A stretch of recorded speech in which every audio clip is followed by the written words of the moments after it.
Hi there, I'm Christina from hairromance.com, and today we're going to talk about a little bit of a sensitive topic, dandruff. Now, I know it's a sensitive topic for lots of people, but I really want to normalize it. We're going to talk about the different types of dandruff and what you can do to treat it, and I'm going to show you what I do when I get dandruff. So let's get into it. Now, if you like learning about hair and different tutorials, make sure to hit follow and like this video as it really helps my channel. Thank you.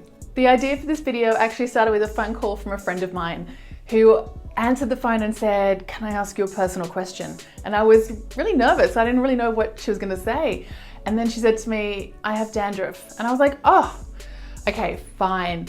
And I had so much to talk about, and I really wanted to normalize that this isn't something you should have to speak quietly about or worry about. And Head and Shoulders is not the answer. It's not something I'm going to be recommending in this video, and we'll get into that. Our body sheds skin cells every day, and most of the time we don't even notice, but it sometimes happens on our scalp that when our scalp environment becomes dry, or there could be other bacteria or sometimes yeast, it can collect together, and that's when we'll start to see sort of larger pieces of scalp shedding, and that's what we sort of know as dandruff. But there's a few different types. So if you have sort of white dry flakes, this is almost more like a sort of dry scalp, sort of light dandruff.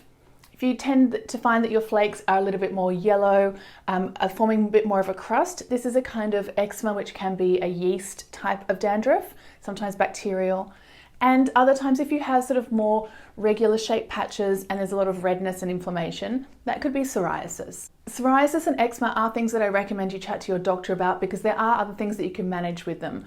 But all of them, including the dry scalp, can all be affected by stress. So if it is starting to flare up, don't worry, that is only really probably going to make it worse. So take it easy, just actually notice what's happening, keep a note on times, and so when you're speaking to your doctor about it, you can actually explain the problem and get a solution that works for you.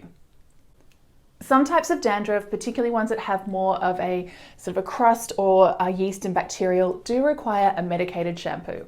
And for those, I do recommend chatting to your doctor first and going for a specific dandruff shampoo. With that saying that though, that's not just a Head and Shoulders. For me, the problem with that brand is it works to actually sort of form a, how do I not say this without getting myself in trouble with the brand maybe? Anyway, I'm not going to recommend them because I think they mask the problem rather than solve it. That's what I'm going to say. And I think that that isn't the solution. We want to actually fix the underlying problem, and that's going to give you a longer term solution. If you really are in a pinch, it's maybe going to help, but it's not the best option. A shampoo I would recommend, particularly even for psoriasis sufferers, is a brand called MooGoo. And this one is a lot gentler, and this works really well for sensitive scalps and psoriasis and eczema. Now back to the conversation I was having with my friend. She was so stressed about the dandruff she was experiencing, and what she told me she'd done was that she shook her head onto a black t-shirt and it felt like it was snowing, and she was just horrified and just thought everyone was going to think that she was unclean or there was problems with her. And I told her, no, relax.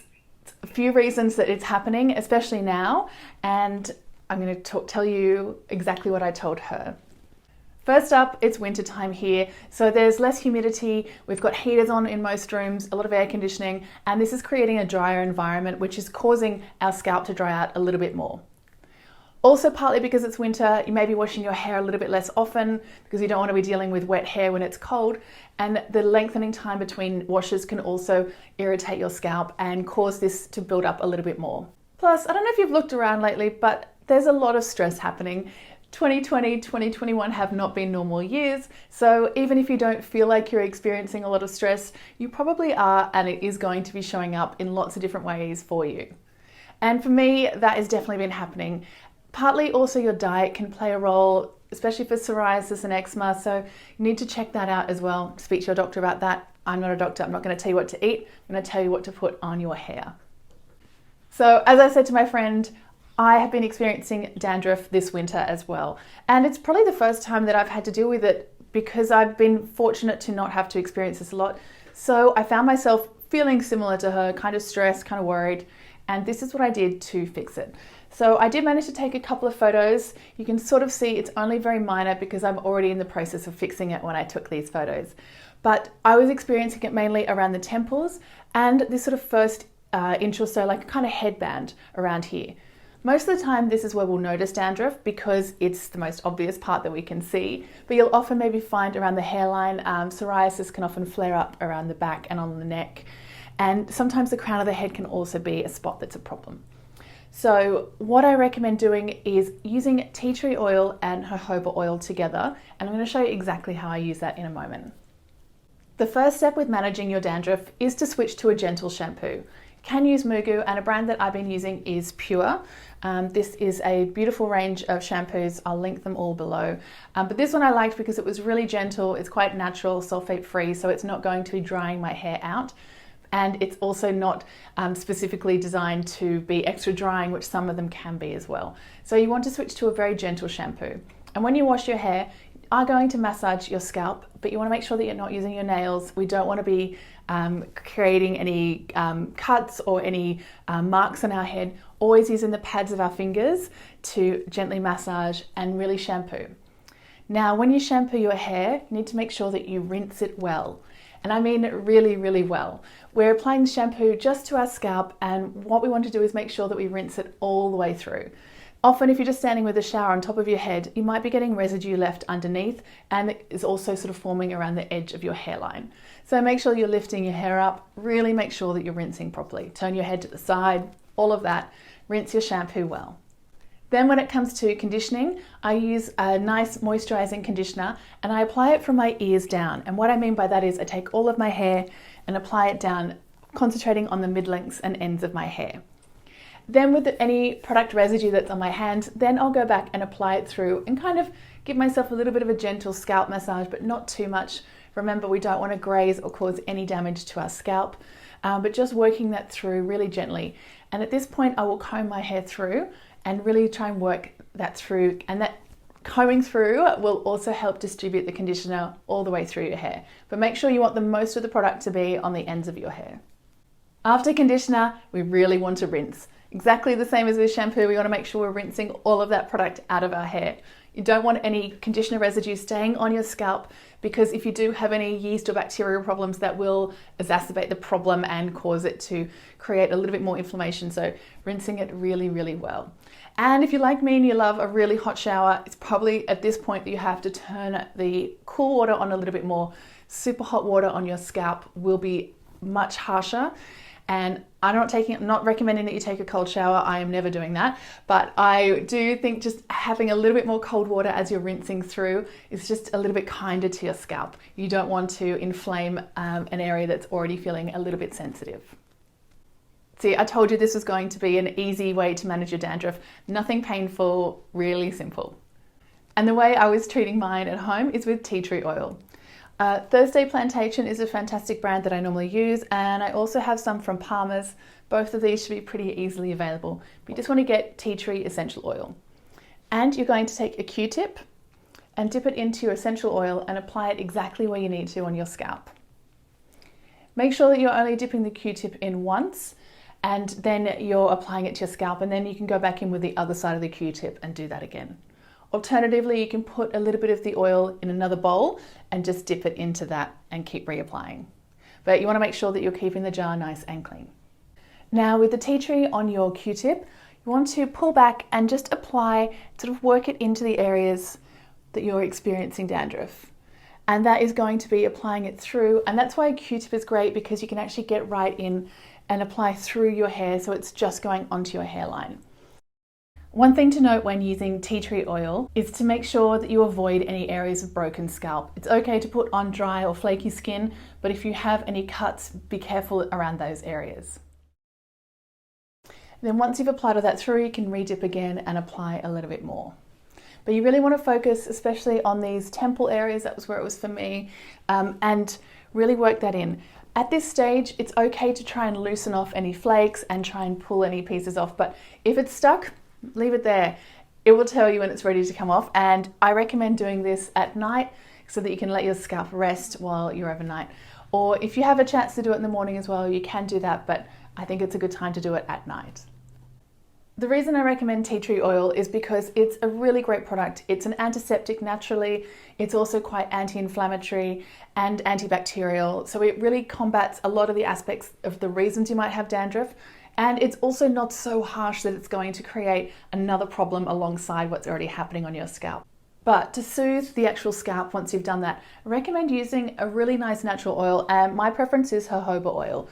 This is the jojoba company, Australian jojoba oil, and it's actually one of my favorite beauty skincare products. I use this as my face oil at night. I normally just put this on all over my face and neck, and so when I was dealing with dandruff, I actually bring this up into that sort of headband area around my scalp. You can use a little drop of this again on a Q-tip to actually apply if there's areas around your scalp that are feeling inflamed and you want to moisturize them. Or alternatively, you can just kind of massage it in with your fingertips all around your hairline. Doing this as a nighttime treatment is a really good way to actually soothe your scalp before you go to bed. And with the jojoba oil, you can also do a little bit of a head massage. That's again using the pads of your fingers, going in little small circular motions all around your head, just to really be nice. It's like great stress relief. I think that works really well, but it will also help loosen up any parts of your hair and really give your scalp a lovely moisturizing massage with the jojoba oil. I obviously have quite thick, dry hair, so my hair will absorb that oil and I don't really notice it too much, but my friend has really fine hair. And so when I spoke to her about doing this, I told her to do it at night, and that's what I'm going to recommend to you as well if you have fine hair.